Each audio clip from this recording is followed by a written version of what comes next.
Señor Juan Pari, gusto de saludarlo, muy buenos días. Gracias por haber venido esta mañana. Muy buenos días. ¿Está preocupado, está asustado, está nervioso? Mulder ha dicho que lo va a empapelar, porque usted está diciendo y haciendo cosas que no son correctas, y además dice que usted se quedó con información de la Comisión Lavallato que usted presidió para favorecer, entre otros, al actual presidente Kuczynski. Bueno, Mulder que cumpla con su libreto. Él tiene un libreto y él lo ha venido cumpliendo muy bien, de tratar de bloquear la discusión del informe. O sea, ese es su rol. Ajá. Así es que a mí no me preocupa. Allá Mulder con sus bravuconadas y yo sigo firme y tranquilo. Ya, pero para que alguien haga un libreto, alguien se lo tiene que escribir. ¿Quién le escribe el libreto a Mulder?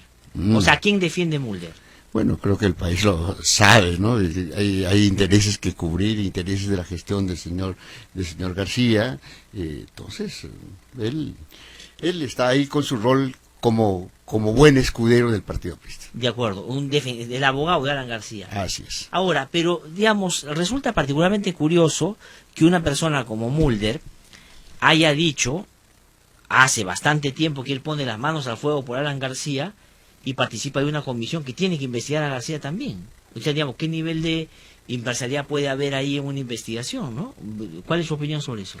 Bueno, todas las personas que están involucradas de una u otra forma con una gestión partidaria deberían haberse abstenido, pero en todo caso es decisión del Congreso, claro, la fórmula que ellos tienen para poder determinar quiénes integran la comisión.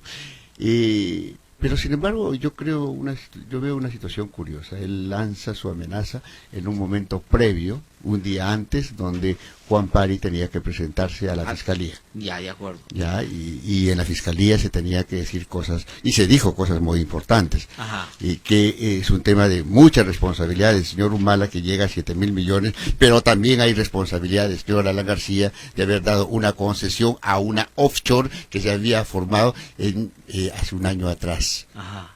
O sea, una offshore formada en Isla Caimán, que es la offshore Cusco Pipelines, y que es propietaria del 100% de acciones de Kuntur Transporte de transporte de gas.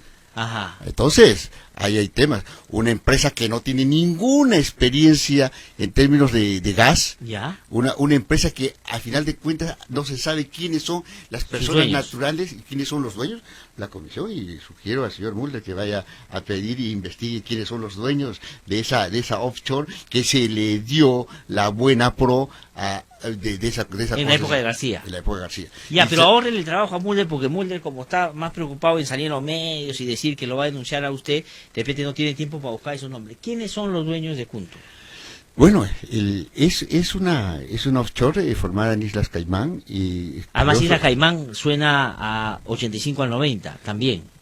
También suena, pero en todo caso esta empresa fue formada en el 2007. Ya, no, a lo que voy es, digo, el presidente García tiene una particular vinculación con las Islas Caimán en su primer gobierno, a eso me refiero. Así es. Ya, entonces se arma el 95. No, el 2005, perdón. El 2007. 7, o sea, en pleno gobierno aprista. En pleno gobierno. Ad hoc, para ganar después. Y al año siguiente, 2008, se da la buena pro a esta empresa Kuntur, transportadora de gas, cuyo propietario del 100% de las acciones está offshore. Ajá. Ya. O sea, nosotros seguimos investigando. Está bien que uno haya dejado de ser congresista, uno como ciudadano sigue buscando elementos. Ya, entonces, ¿qué puede ser? Que Kuntur la crearon para, a través de esa empresa, ¿no es cierto?, hacerla ganar primero y después, digamos, que generar actos de agradecimiento y corrupción. Compraron la empresa, el Kuntur Transportería de Gas, se llamaba Montería. Ajá. Montería es una empresa formada por 2 estudiantes, 400 soles de capital social. Esa es la empresa original de Kuntur. Y esa es comprada con el nombre ya de Kuntur Transportería de Gas por esta offshore. O sea, hay todo un ocultamiento. Ahora, y una pero cosa ¿cómo el Estado peruano puede firmar con un offshore? Eso es lo que tiene que investigar y tiene que determinar cuáles fueron los elementos. ¿Su hipótesis cuál es? La suya. O sea, digamos, su línea de investigación. Que esa offshore la crearon ¿quiénes? ¿Para qué? La crearon exclusivamente para plantear este negocio de transportería de gas. Y es curioso. Overage no está lejos de esto. El 2008, mira, ya, porque hay que recordar que en diciembre de 2008 sale el decreto supremo. Pero el 2000, y hay una auditoría, un dictamen de auditoría, que desde el 2008, Transportadora de Gas Kuntur, ya tiene relaciones comerciales con Overage por un monto de 34 millones. Eso está en la Superintendencia de Banca y Seguros, y ahí está el examen de auditoría, y la propia empresa lo reconoce. A ver, o sea, que hay una empresita que la forman dos estudiantes con 400 soles. Luego esta es comprada por Kuntur, que es un offshore. Y luego ese offshore, que no tiene ninguna experiencia, que es el 2007, el 2008 le adjudican un gran proyecto. Pero ya tenía relación con Odebrecht. O sea, Odebrecht, la gran y todopoderosa empresa brasileña, busca una empresita chiquita para asociarse. Así es.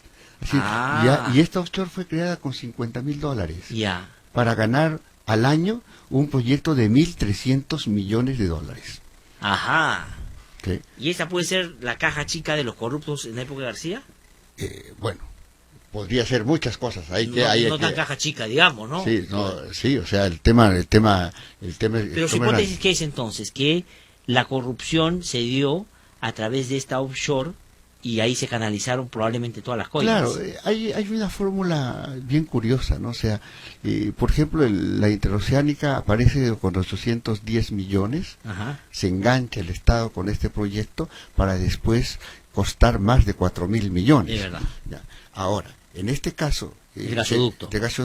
Se engancha con un proyecto de 1.300 millones para después terminar a más de 7.000 millones. Ajá. Ya, o sea, hay fórmulas de enganche muy interesantes y procesos muy interesantes de cómo es de que empiezan a mutar los proyectos y cómo se empiezan a enganchar con el gobierno. Y el primero que contrató dice, no, yo hice con algo muy pequeño. Eso dijo Toledo también con la editorial. Eso 810, que fue el que fue después. García.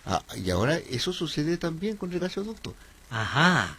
Ya, pero entonces usted dice que lo que hay que hacer es investigar Kuntur, ¿no es cierto?, su origen y sus vinculaciones posteriores, para llegar a entender cuál fue la lógica de la corrupción en la época de García.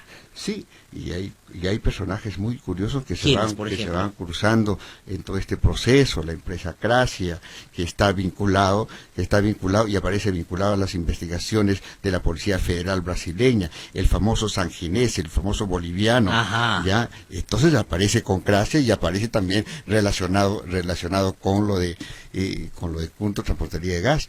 El tema es bien curioso. Sí. Y cuando seguimos personajes, seguimos lineamientos, y cuando ya se hace la nueva licitación, el que fue gerente, el que tuvo y asumió la responsabilidad de Kuntur Transportadora de Gas en un determinado momento, era el representante legal de que llevó el segundo lugar de la licitación. O sea, que pueden haber arreglado la licitación, haberle bajado su plata a los otros para que se desistan, y después haberlos hecho en la práctica socios. Así es, los personajes son clarísimos. Ahora, García, con su audacia, con su olfato, con su experiencia, con sus horas de vuelo en la política, ¿no se daba cuenta de que todo eso estaba pasando? Bueno, imposible de que no se haya dado cuenta. Yo no creo que un presidente segunda vez electo, con toda una experiencia en el 85 al 90, no se ha dado cuenta de que una offshore sin experiencia, con un capital de $50,000, pueda presentar una iniciativa de este tipo y ganar una concesión de 1.300 millones. Imposible que no se haya dado cuenta. Es totalmente imposible. Y ver los momentos tan rapidísimos de poder captar esa concesión. La forma en que se cambia Montería, que fue el proyecto inicial, a Kuntur Transportadora de Gas, y ver cómo es que se mueven los capitales, es sumamente sospechoso. Y más sospechoso es cuando empieza a comprar Overage a la empresa Kuntur. Aparecen otras offshore atrás, tratando de perder los pasos. No deja rastro. Sí, hay el 51% que directamente vende Cusco Pipelines a Overage, y después hay un 49% de venta indirecta de otras offshores. O sea que ahí, digamos, lo que querían era claro, ir tapando los pasos que daban, ¿no es cierto? Claro, sí. Ya, ¿y quiénes más estuvieron junto con García, que yo creo tenía conocimiento de todo eso? ¿Quiénes son los responsables ministeriales, por ejemplo, de todo ese tema? Bueno, obviamente que tiene que ver el Ministerio de Energía y Minas. ¿Y a quién estaba ahí en esas épocas? No recuerdo el nombre, pero Ya. en todo caso es fácil de indagar eso, ¿no? O sea que usted cree que, señor Juan Pari, que lo que debería hacerse es ya citarse a Alan García al Ministerio Público y preguntarle por todas esas cosas que usted está diciendo. Claro, o sea, a mí me gustaría saber si hubo o no hubo el estudio previo de la propuesta de esta empresa, que nace en el 2007 y logra todas sus transacciones para apoderarse ya de Cúntur Transportaría de Gas recién en enero de 2008. En marzo de 2008 presenta la iniciativa de la posible concesión en marzo de 2008, o sea, meses así rapidísimos de una empresa recién creada. ¿Sí? Y quisiera saber, y es bueno que la comisión tome nota, investigue, es que toda iniciativa de este orden, iniciativa privada, debe ser puesta dado a conocer al país y ver qué otra empresa presenta una alternativa De acuerdo, similar. pero Y eso no lo hay. Ya, un ámbito es el ámbito político, que usted sabe está contratado por los fujimoristas y por los apristas. Ahí no creo que avance mucho. Pero en el ámbito fiscal, usted ya fue al Ministerio Público. Sí. O sea, este petardeo de Mulder era para, digamos, ablandarlo usted, pensando, digo, en su lógica, cuando va a ir a hablar con el Ministerio Público. Para asustarlo y para que usted vaya y no diga mucho. Los aymaras no nos ablandamos ahora. Ajá. Los aymaras yo los conozco bastante bien. Ya, pero lo que quiero decir es, usted ya habló, ya le dijo al fiscal todo esto. Sí, ya nosotros hemos presentado nuestro testimonio, hemos hablado no solamente del periodo periodo de García, sino el periodo también de Humala, que hay cosas muy feas que ya, por ahorita vamos a ir a lo de Humala un ratito, pero quiero cerrarlo de García. ¿Y usted cree que ese fiscal, al cual usted ya le contó todo esto que nos acaba de decir, tiene elementos y debería citar a García ya para preguntarle sobre esto? No digo los políticos en el Congreso, al fiscal. Claro, o sea, hay muchas preguntas que se derivan en relación a este tema, ¿no? Y ahí están los elementos, están los documentos de prueba, están los registros, está la ficha de creación de esta offshore, que la hemos conseguido, ya. Y eso lo tiene el fiscal. Claro, sí, o sea, todo está... Entonces ya no tiene que ir García solo citado, creo yo, ya tendría que ir como investigado, si hay tanto elemento o no. Bueno, eso ya es determinación del fiscal. Pero digamos, pero usted como investigador, porque yo digo, si yo sigo una investigación, digo, mira, aquí hay elementos indiciarios que deberían preguntársele a García. Pero yo ya veo elementos suficientes y este debería estar investigado. ¿Cuál es el momento en el que está usted? ¿El que hay elementos para preguntar o elementos ya cree usted para incorporar una investigación? Yo creo que ya hay elementos para incorporarlo en un proceso de investigación. En todo caso, eso es determinación como le vuelvo a decir del fiscal. Ya, y Humala, porque tengo que tener un ratito, Humala, porque lo he visto bien preocupado, he dicho, uy, ahí hay también cosas grandes. ¿Qué hay con Humala? Bueno, es la forma en que se genera todo el proceso de cambio del autopetardeo del primer contrato para dar proceso a la nueva licitación. Ajá. Ya, eso del préstamo de los 1.200 millones como crédito puente y después decir que escándalo, que eso es terrible. No, eso es la misma empresa Overes, que ya se había comprado Cúntur Transportadora de Gas, el que se autopetardea y después renuncia a la concesión y todavía conchudamente, disculpe el término, no, está bien, calza perfecto, cobra la carta fianzas. Qué sinvergüenza. Sí, y ¿cómo se llama? Y esa empresa que renuncia, que dice que no es posible, gana una licitación o sea, de más de 7.000 ofendida, dice me voy porque no, y vuelve a ganar. Vuelve a ganar. Ya, ahora, eso puede tener relación con lo que dice Barata y la plata que le dio a Nadine, porque hay algunos que dicen que ese fue como un pago por adelantado para que después le dieran este trato. Puede tener relación, pero yo creo que en relación de montos, yo creo es menor a lo que ahí se ha podido. El señor Barata trató de pintar ahí como un tema eminentemente político y no lo quiso vincular al negocio. Porque ha dicho él que en el gasoducto con Humala y Nadine no negoció. Claro, entonces y los ha limpiado. Claro, los ha limpiado. Y, o sea, ver un tema que podrían manejarlo, ya para poder limpiar el fondo del asunto. El fondo del asunto es el negocio.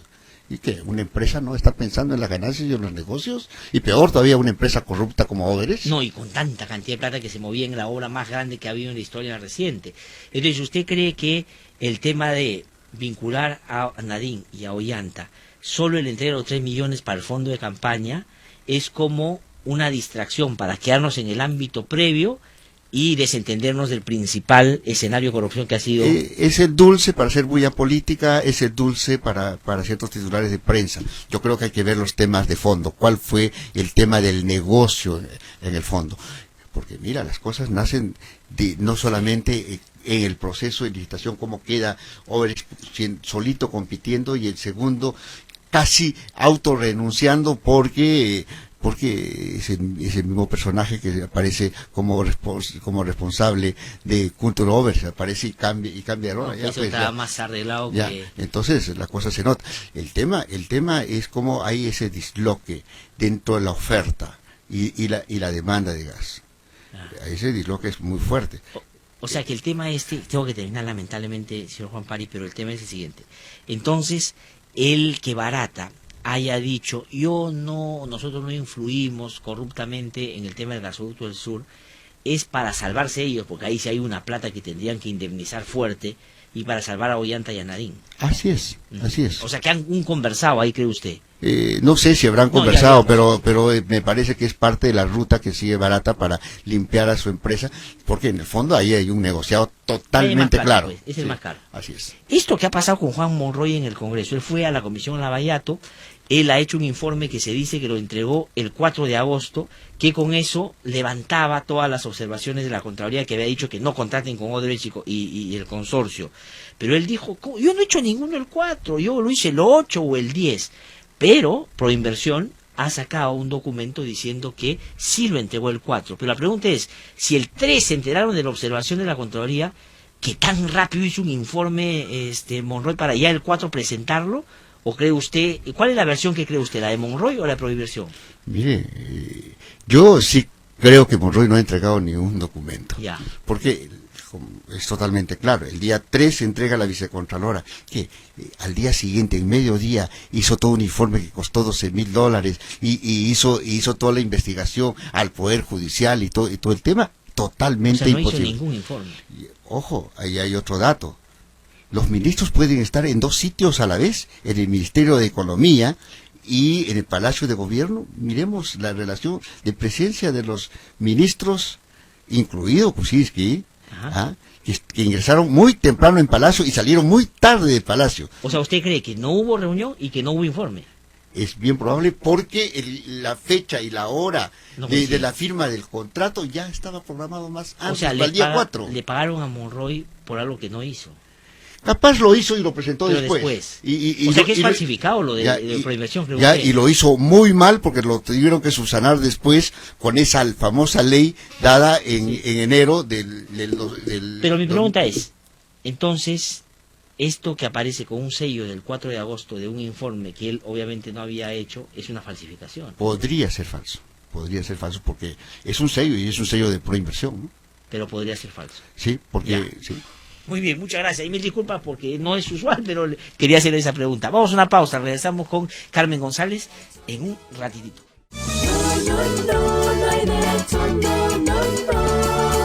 Soy Glatzer Tuesta y con la misma independencia de siempre.